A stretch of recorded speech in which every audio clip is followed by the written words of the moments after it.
Hi everyone, एक बार फिर से आप सबके सामने मैं इकबाल सर स्वागत करता हूं इकबाल एकेडमी फाउंडेशन के इस चैनल में। चलिए, आपके होम स्क्रीन पर आई होप की क्वेश्चन नंबर 11 एक्सरसाइज 8.1 के क्वेश्चन नंबर 11 दिख रहा होगा।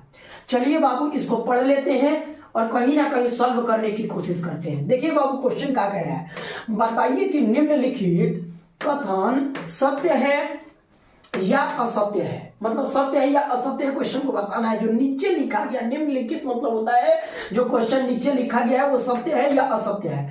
कारण सहित अपने उत्तर की पुष्टि कीजिए। मतलब आपने अगर सत्य है तो सत्य का कहीं ना कहीं कारण देना है, असत्य है तो असत्य का कहीं ना कहीं कारण देना है। चलिए बाबू, इसको हम देख लेते हैं। तो क्वेश्चन नंबर फर्स्ट क्या कह रहा है, आप देख लीजिए। tan a का मान सदैव 1 से कम होगा। tan a कह रहा है, यानी थीटा इसमें मेंशन कर दे रहा है बाबू कहीं ना कहीं 1 पर। तो पहले फर्स्ट क्वेश्चन का इसका सोल्यूशन हम देख लेते हैं बाबू। यानी फर्स्ट क्वेश्चन का हम सोल्यूशन देखते हैं। ये फर्स्ट वाला क्वेश्चन का सोल्यूशन देखते हैं। इसमें कह रहे हैं कि tan a का मान सदैव 1 से कम होता है। कह रहे सदैव, सदैव का मतलब होता है बेटा हमेशा।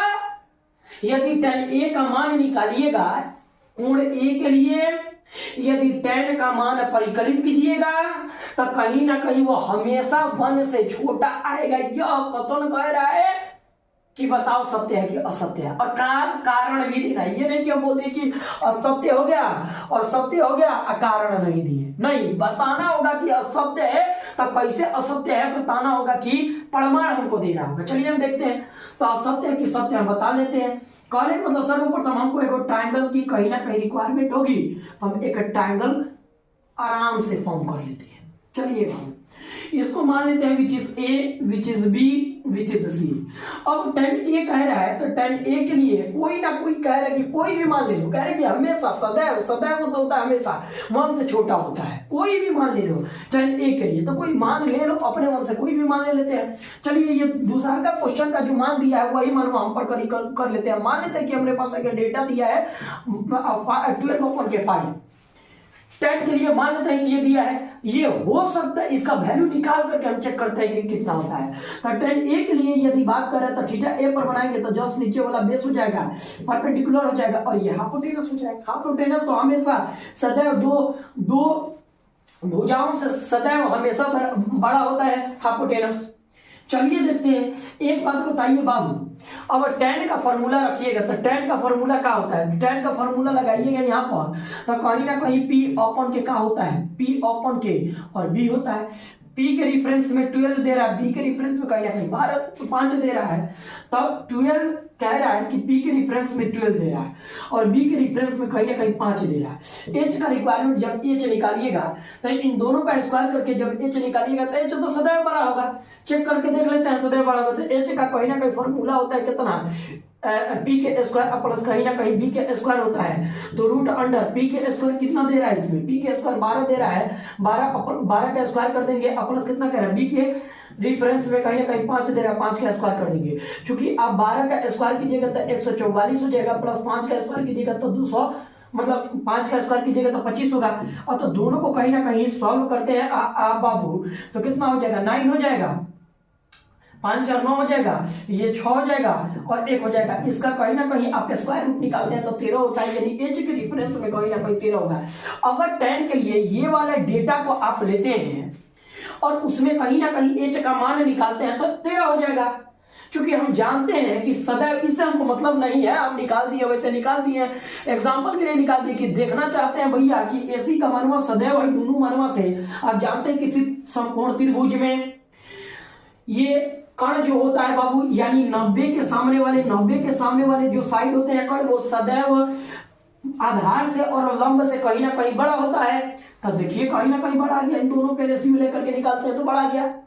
अब देखिए आप ये में भी हो भी सकता है, नहीं भी हो सकता है। कहने का मतलब कि B का मान छोटा हो भी सकता है, B का मान बड़ा भी हो सकता है, P का मान छोटा भी हो सकता है, P का मान बड़ा भी हो सकता है। इन दोनों का कंपैरिजन करेंगे P और B में, तब P और B में tan के लिए ओनली फॉर tan के लिए P बड़ा भी हो सकता है, B छोटा भी हो सकता है। आप यूं भी कह सकते हैं कि B बड़ा हो सकता है और P छोटा हो सकता है।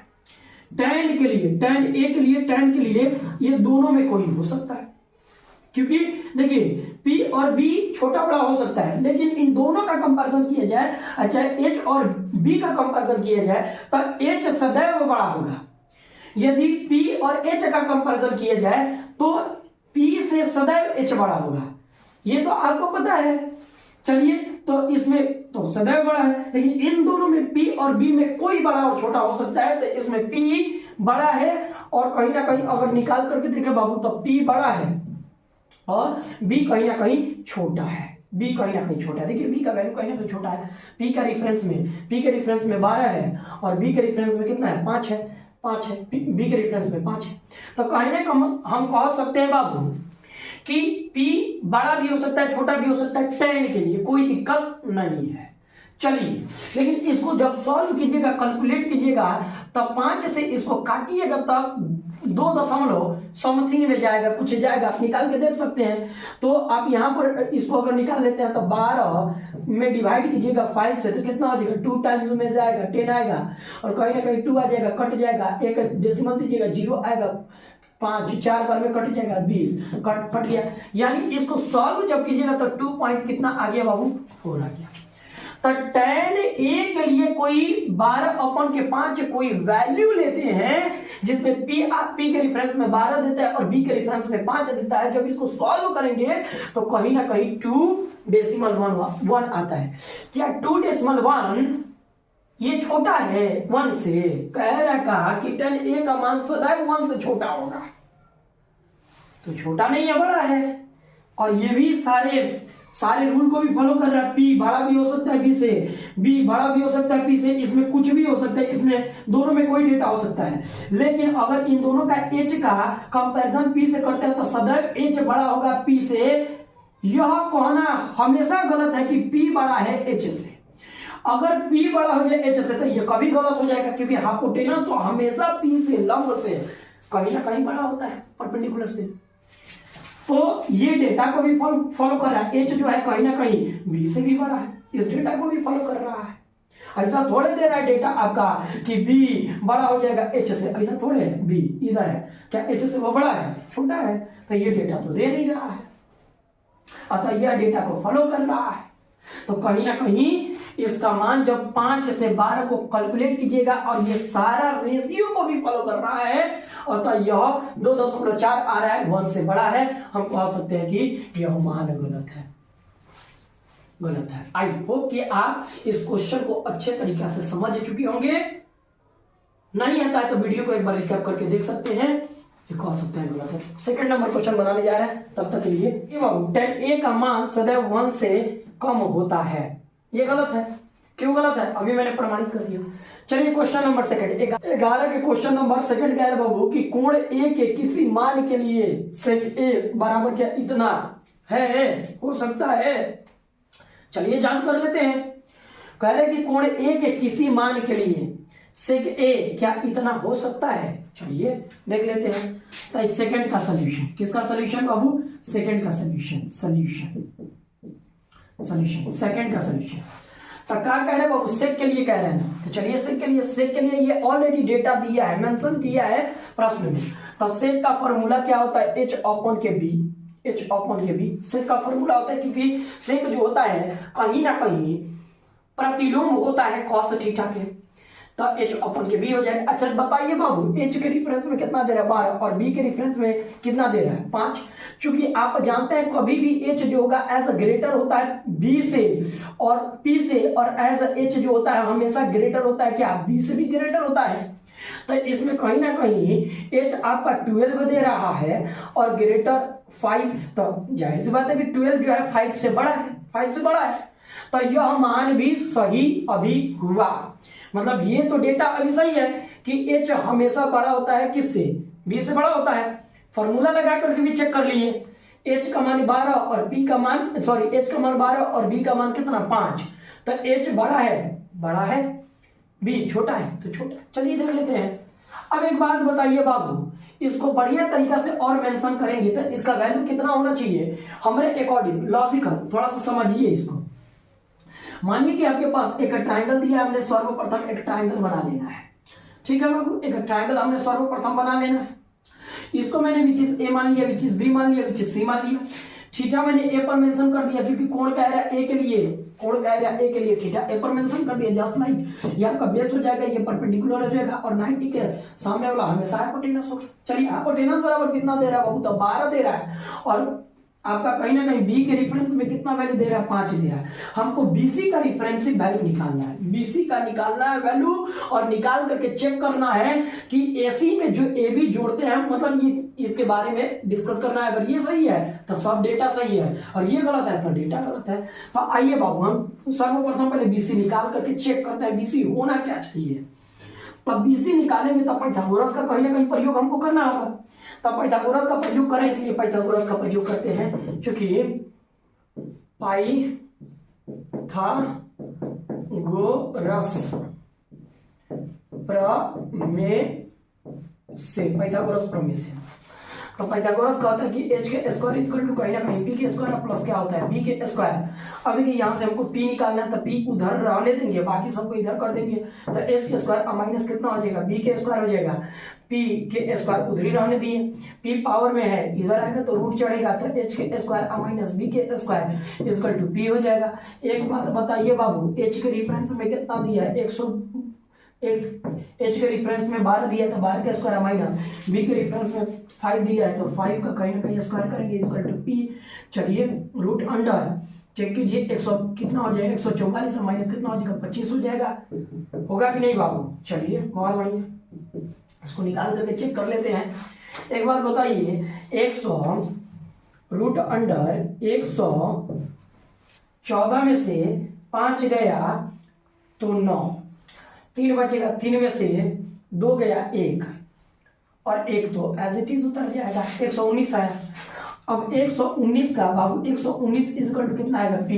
फिर से देख लीजिए बाबू, कहने का मतलब 14 में से एक हासिल ले लेगा तो 14 में से 5 गया कितना हो जाएगा 9, ये हासिल दे दिया था 3 बचेगा तो 3 में से 2 गया 1 हो जाएगा और 1 एज इट इज। तब p के रेफरेंस में कहीं ना कहीं आपका बाबू 119 आया। अब 119 का स्क्वायर रूट निकालिएगा तो 10 डेसिमल के 9 कहीं ना अप्रॉक्स में आएगा।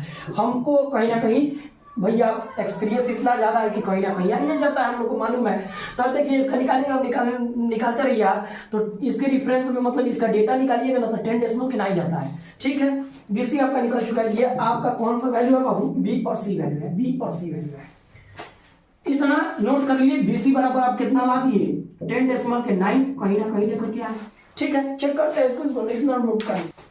आइए बाबू, ये बीसी के रेफरेंस में जो मैंने वैल्यू लाया है, क्या ये वैल्यू सही भी है या गलत भी है, एक इक्वेशन को पालन करता है कि नहीं। चलिए इक्वेशन क्या कहता है बाबू, तो इक्वेशन कहता है कि ये बीसी का जो वैल्यू होगा ना बाबू, बी और सी का जो वैल्यू होगा वो कहीं ना कहीं बड़ा होगा। किसके, जब एसी में ए बी को घटाएंगे, जब ए और सी में से ए बी को घटा देंगे, ए और बी को घटा देंगे तो कहीं ना कहीं बीसी जो भी आएगा ना, बीसी का मान जो भी आएगा वो बीसी का मान बड़ा होगा। अगर एसी में से ए बी को घटाते हैं तब बीसी का मान क्या आता है बाबू, बड़ा आता है। ठीक है, लेकिन बीसी का मान छोटा कब आ जाएगा, तो छोटा ये आ जाएगा बीसी का मान जब एसी में प्लस कर देते हैं ए बी का मान। ये इक्वेशन को अगर पालन ये कर रहा है तब तक कहीं ना कहीं आपका ये क्वेश्चन सत्य है, अन्यथा असत्य है। सुनिए, कहना ये चाह रहे बाबू, बीसी हम जो लेकर के आए हैं ना, ये बीसी का जो वैल्यू हमने लेकर के आया है, यह वैल्यू एसी में से ए बी को घटा देंगे तो उससे बड़ा होना चाहिए बीसी। और बीसी जो है एसी में जब ए बी को जोड़ देंगे तो इसका जो रिजल्ट आएगा, इससे इसका ये वाला वैल्यू क्या हो जाएगा, छोटा हो जाएगा। अगर इस समीकरण को पालन कर रहा है तो हम कह सकते हैं कि क्वेश्चन सही है, क्योंकि इस समीकरण को भी पालन कर रहा है कि h का वैल्यू जो होता है सदैव b से या p से क्या होता है, बड़ा होता है। तो यहाँ पर ये बड़ा दिया है। चलिए करके देखते हैं। तो एसी कितना है बाबू, 12 और माइनस का कितना है आपका ए बी आपका 5 है। ग्रेटर बीसी कितना है, तो बीसी 10 डेसिमल के 9 है। एसी जो आपका है, एसी कितना है, 12 है। अब प्लस ए बी कितना है बाबू, तो 5 है। सॉल्व कीजिए इक्वेशन को। तो 12 में से 5 घटाइएगा तो 7 आएगा। अब देखिए बाबू 12 में से 5 घटाइएगा 7 आएगा, और आपका 10 तो 10.9 और लेस देन इन दोनों को जोड़िएगा तो 12 5 17। अब देखिए ये जो 10 है क्या 17 से छोटा है? छोटा है, एकदम छोटा है। और क्या 7 से ये 10 बड़ा है? एकदम बड़ा है। इस इक्वेशन को भी फॉलो कर रहा है ये दोनों डेटा, और एच का मान सदैव कहीं ना कहीं बी के मान से बड़ा होता है। इस डेटा को भी पालन कर रहा है, तो हम कह सकते हैं कि कोण ए के किसी मान के लिए सेक का वैल्यू इतना एकदम हो सकता है, अतः यह सत्य है। दोनों डेटा को फॉलो कर रहा है। तो आप समझ पा रहे हैं कि कैसे कारण के साथ आपको बताया जा रहा है। अतः इस तरीका से कारण में यूट्यूब पर कहीं भी चले जाइएगा, मैथमेटिक्स के ऑब्जेक्टिव खास करके ऐसा सवाल कहीं नहीं मिलेगा आपको। तो keep watching, watch more. Next देखते हैं, इसको जब तक नोट कीजिए, और इसको जब तक नोट कीजिए बाबू, और कहीं ना कहीं हम ये क्वेश्चन सेकंड था, और थर्ड क्वेश्चन की तरफ चलते हैं। तो आई होप कि बाबू आप सभी को कहीं ना कहीं क्वेश्चन 2 तक समझ आया था। आपके होम स्क्रीन पर क्वेश्चन 3, 4 और 5 इस एक्सरसाइज का लास्ट यही 3 क्वेश्चन है जो हम चेक कर लेते हैं। आइए देखते हैं। कॉस ए, कोण ए के लिए कॉसेकेंट के लिए प्रयुक्त एक संक्षिप्त रूप है। संक्षिप्त देखे बाबू, सिंबल कह रहा है क्या कॉस ए जो है कॉसेकेंट का संक्षिप्त रूप है। तो थ्योरी में कहीं ना कहीं हमको लिखवाना चाहिए, लेकिन आइए सॉल्यूशन में कहीं ना कहीं आपको समझ में आ जाएगा। ये यहाँ पर हम डायरेक्ट दे देते हैं। तो संक्षिप्त रूप त्रिकोणमितीय अनुपात का, ट्राइगोनोमेट्री रेशियो का संक्षिप्त रूप आप देख लें, स्वयं आपको पता चल जाएगा। संक्षिप्त रूप आप त्रिकोणमितीय अनुपात का संक्षिप्त रूप स्वयं देख रहे हैं, आपको पता चलेगा कि इस क्वेश्चन में कितना सच्चाई है। आइए देखते हैं बाबू। तो साइन जो होता है ना, साइन थीटा, कहीं ना कहीं साइन का संक्षिप्त मान है। साइन थीटा का संक्षिप्त मान है, मतलब कंप्लीट साइन का संक्षिप्त मान है साइन थीटा। इतना लेते हैं, ई इसमें रहता है। साइन का संक्षिप्त मान है कहीं ना कहीं साइन थीटा, साइन है। कॉस जो आता है कॉस थीटा या कोसाइन का है, कोसाइन का संक्षिप्त मान है। उसके बाद से आता है आपका टेन थीटा। तो टेन थीटा कहीं ना कहीं टेंजेंट का संक्षिप्त मान है टेन थीटा। नेक्स्ट आपका आता है कॉसेक थीटा। तो कॉसेक थीटा जो होता है बाबू, कॉसेक का थीटा जो होता है कॉसेकेंट का संक्षिप्त मान होता है। नेक्स्ट देखिए, कॉसेकेंट हो गया, साइन हो गया, कॉस हो गया, टैन हो गया, सेक देख लीजिए, सेक थीटा जो होता है बाबू, सेकेंड का संक्षिप्त मान सेक थीटा होता है। उसके बाद से कॉट थीटा आता है। तो कॉट थीटा का फुल नेम अगर देखा जाए तो कॉट थीटा किसका संक्षिप्त है बाबू, तो कोटेंजेंट। आइए बाबू फिर से एक बार देख लेते हैं इन सबको।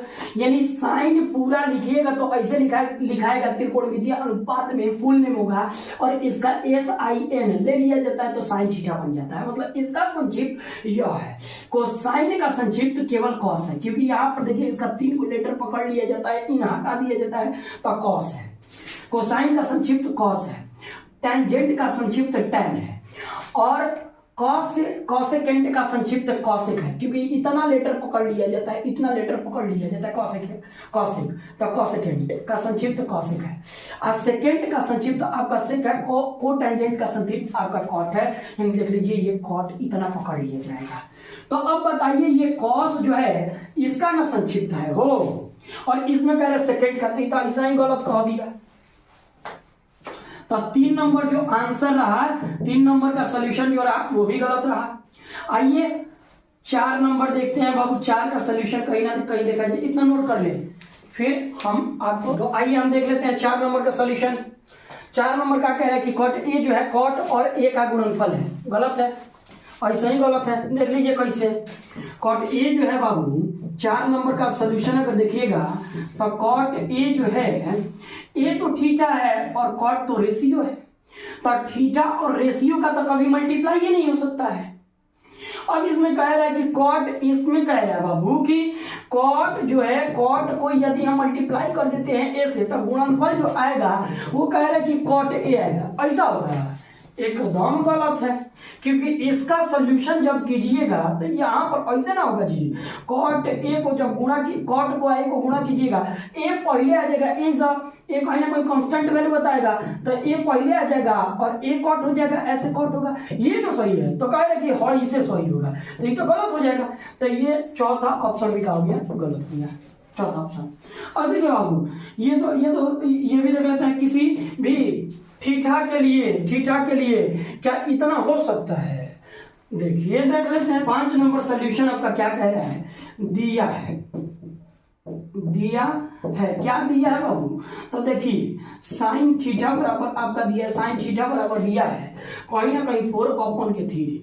और तो इसको फॉर्मूला लगा करके देख लीजिए, 4 यानी ए पी अपॉन के एच, साइन का रेशियो होता है P/H। क्या P इसमें दे रहा है, P के रेफरेंस में 4 और H के रेफरेंस में 3। अरे बाबू ई बौरा गया है, पगला गया है, लग रहा है कि इसका तुमको माँ है।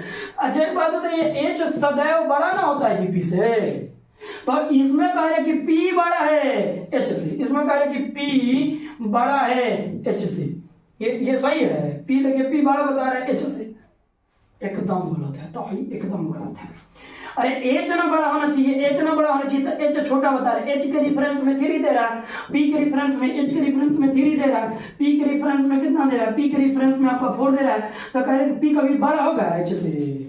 गलत है, गलत है। आई होप कि ये सारे क्वेश्चन आपको समझ आया होगा। तो हम इसमें क्या किए बाबू, आपको मैंने देख लिया, इतना नोट कर लीजिए यहीं पर। तो संक्षिप्त में एक बार इसको देख लेते हैं बाबू। पहला नंबर क्वेश्चन क्या था, तो पहला नंबर क्वेश्चन आपका फॉल्स था। सेकंड नंबर क्वेश्चन क्या करे बाबू कि सेकंड नंबर क्वेश्चन क्या था, तो कहीं ना कहीं ट्रू था, सही था। थर्ड नंबर क्वेश्चन देखेंगे तो क्या था, थर्ड नंबर कहीं ना कहीं फॉल्स था। फोर्थ नंबर भी देखेंगे तो कहीं ना कहीं क्या था वो फॉल्स था। और फिफ्थ नंबर भी देखेंगे तो कहीं ना कहीं क्या था, फॉल्स था। सेकंड नंबर सही था, बाकी सब क्या है, गलत। ये सब गलत था। ये शॉर्ट में आंसर हुआ, बाकी इसका पूरा एक्सप्लेनेशन आपके सामने है। तो इन सारे वीडियो के बाबू देखिए, मेरा मेन मोटिव क्या है आप सबके सामने हम बता दें। मेरा मेन उद्देश्य है बाबू कि किसी भी क्वेश्चन को थोड़ा सा समय लें, लेकिन एक कंसेप्चुअल क्लियर करें, उसमें कहीं ना कहीं उसका एक कंसेप्ट लगे कि हाँ यहाँ से ये सही है, यहाँ से ये गलत है। ये नहीं कि रट लिए बस होता है। चलिए इन सारे वीडियो को उन बच्चों तक आप कहीं ना कहीं शेयर करें जिनका मॉनेटरी कंडीशन खराब है, जो कोचिंग अफोर्ड नहीं कर सकते हैं।